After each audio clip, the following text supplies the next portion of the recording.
farm down at the bottom of Brazil Square. Dot had been the smart one, the townie who showed Beryl and Maud around the dirty streets of St. John's when they arrived, green as grass, from the Cape. Dot had dragged them up to La Marchant Road, introduced them to boys who lounged against street lights with their jackets unbuttoned. It was Dot who found them jobs at purity factories. It was Dot who told stories that kept them awake, laughing and squealing, until Mrs. Stowe began thumping on the wall with her slipper. Later, Dot joined up with the Canadians, went to work over at Leicester's Field, driving huge army trucks. The money was better, and there were lots of fellows.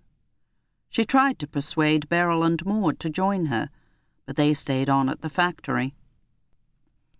They used to bring home smashed candy, to suck while they lay in the dark listening to Dot tell about the fresh Canadian soldiers she'd outsmarted. No wonder we all got false teeth, even Maud, who says she spent a fortune trying to save hers, Beryl thinks. She doesn't want to go sit beside Dot, who looks like a half-mad old bag lady squatting there on the parking lot curb. Beryl lowers the car window, but it doesn't help.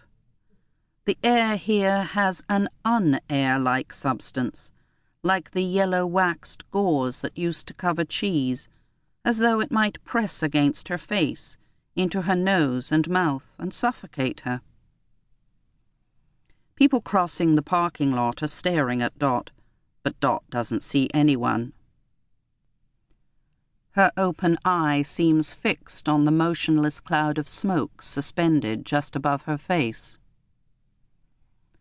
Beryl has always thought of her friend as saucy and sure of herself. Hard was how Beryl's mother had described Dot all those years ago when she'd brought her home to Bonavista North for a visit. And Maud's mother, Beryl's Aunt Rosie, hadn't liked the tall, quick-tongued townie either. It's not like you, Beryl, to have such a loud friend. You mind she's not a bad influence on our Maud. Beryl could understand now what her mother and aunt had meant. Dot must have had the bold good looks that were so in style back then. A look that perfectly matched the uniform, a kind of khaki coverall and perky little hat that Dot wore on the side of her head. It was about that time Dot started smoking, and she probably had looked hard and happy and confident. Through the years, Beryl had enjoyed imagining Dot like that, cocky and sure of herself, not scared of the snooty Toronto sales clerks, marching through the big stores, fudging around for the presents she sometimes sent, bossing Eric and her children and grandchildren, and doing, as she often said, just what I damned well please. After last night, Beryl will not be able to think of Dot that way again. Last night, Dot hadn't told funny stories.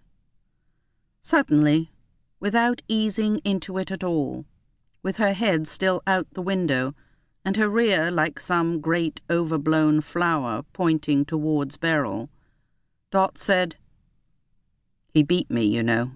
For years he beat the bejesus out of me every Saturday night." At first, Beryl didn't understand, thought Dot was making some kind of joke. She even giggled a little. "Yeah, I bet. Him and who else?" But it was true. Eric Cooper, the gorgeous Canadian sergeant, who looked so much like Clark Gable that Beryl almost fainted with envy the first time she'd seen him. Wonderful Eric, who brought them stockings and chocolate bars, who told them he loved them all, and one night, with the three of them standing around him on the sidewalk outside their rooming house, had sung, "But you can't marry 3 pretty girls." Eric, who had married Dot and taken her off to the fairyland of Canada. This same